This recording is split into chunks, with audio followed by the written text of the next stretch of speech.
Hello and welcome. This is Curious Robin. So let's delve into the story of I'm Thinking of Ending Things.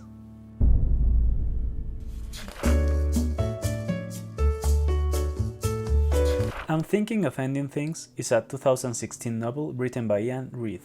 It tells the story of an unnamed woman that recently entered a relationship with Jake, who is now taking her to visit his parents in a remote farm. This should be a normal visit to the in-laws, but something sinister lingers beneath the surface.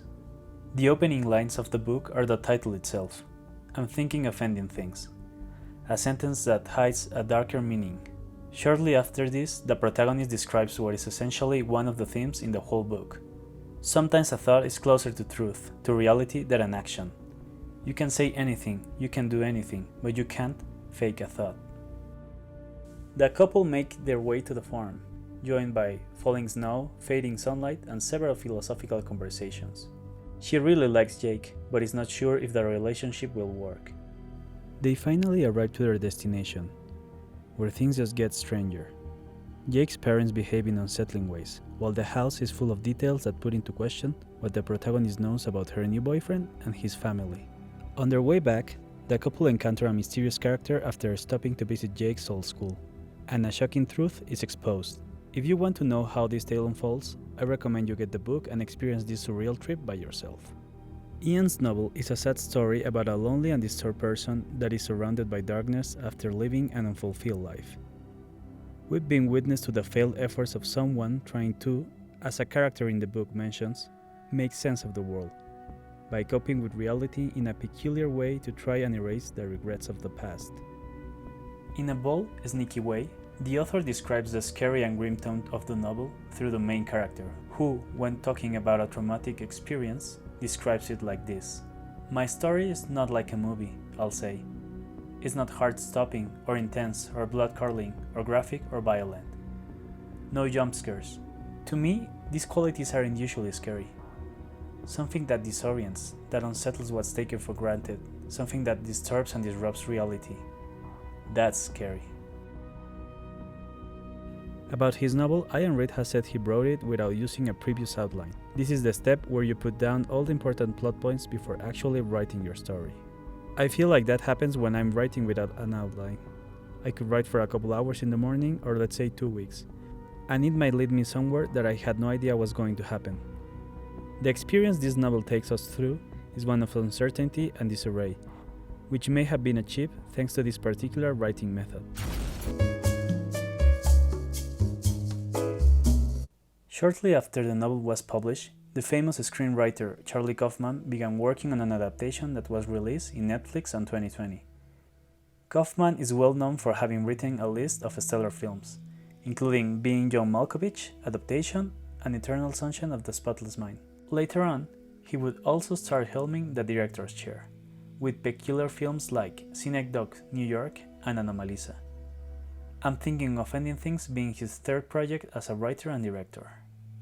The film starts with the protagonist, a woman with an ever-changing name, played by Jessie Buckley, who is about to begin a road trip with her recent boyfriend, Jake, played by Jesse Plemons. The film version keeps the main story the same. The woman goes on this journey haunted by inner thoughts that afflict her. She has conversations with her boyfriend on the road, visits her in-laws, gets creeped out many times, survives dinner with her boyfriend's family, and just when she thinks the worst is over, things get really dark, really fast. I would like to begin talking about the things I liked in the film. The story retains most of its original basis, which is by itself an achievement. Also, the film is very interesting to look at, with nice colors, carefully executed production design, and great composition and camera movements, framed by a smartly chosen 4:3 aspect ratio, giving us a more claustrophobic sensation that helps illustrate the protagonist's state of mind. The film is guided by excellent performances from the whole cast. Both leads give a believable interpretation of a complicated relationship, while Jake's unnerving parents, played by Toni, Collette, and Thewlis, make us uncomfortable but intrigued at the same time.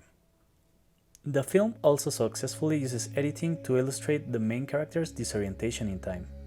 All these ingredients, plus an established, brighter director, sound like a successful recipe. Unfortunately, this is not the case. The film clearly has some well-planned details, like the visual symbolism that is present throughout the whole story. But it's the pacing that becomes a major problem and where the movie fails in a big way. The conversations between the couple are overlong and become tedious very quickly. It doesn't help that they argue about specific books and films, since this just alienates the audience even more. Originally, the conversations between the two partners are philosophical but also help us see their personalities and how they interact with each other. In the film, it feels more like Charlie Kaufman arguing with himself about things he likes or dislikes. Many scenes stretch out beyond their breaking point, dissolving any tension that was being achieved. And then we get to the climax of the story, when the big reveal takes place. This is what happens.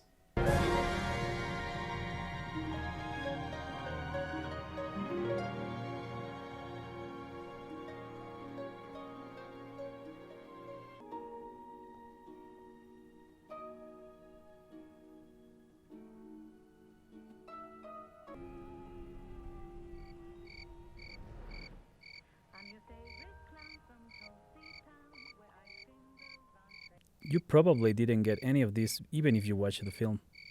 It's okay. It's confusing as hell. Nice visuals and choreography aside, this sequence feels unnecessary. It adds to the confusion and, in a totally personal opinion, comes out as pretentious, halting the pace of the film to a total stop and leaving the viewer unsatisfied and feeling unrewarded by the whole experience. Reading the book became a glimpse into the decaying mind of a person plagued with feelings of loneliness, sadness, regret, and an inability to cope with reality that felt authentic and hauntingly heartbreaking. This book was not written to scare us, but to make us contemplate about our own lives. I'm Thinking of Ending Things may or may not be a horror story, but the things it talks about are terrifying. Kaufman has proven to be a great filmmaker and one of the most unconventional voices in cinema, showing on several occasions that films can be extremely original and still be accessible to a larger audience. But I can't help but feel that his take on I'm Thinking of Ending Things needed a more subtle approach and a deeper treatment of the source material to really flesh out the themes and the core subject of Reid's novel. I'd like to end the video with one of my favorite quotes from the book. It goes like this. People talk about the ability to endure anything and everything, to keep going, to be strong. But you can only do that if you're not alone. That's always the infrastructure of life's built on, a closeness with others. Alone, it all becomes a struggle of mere endurance.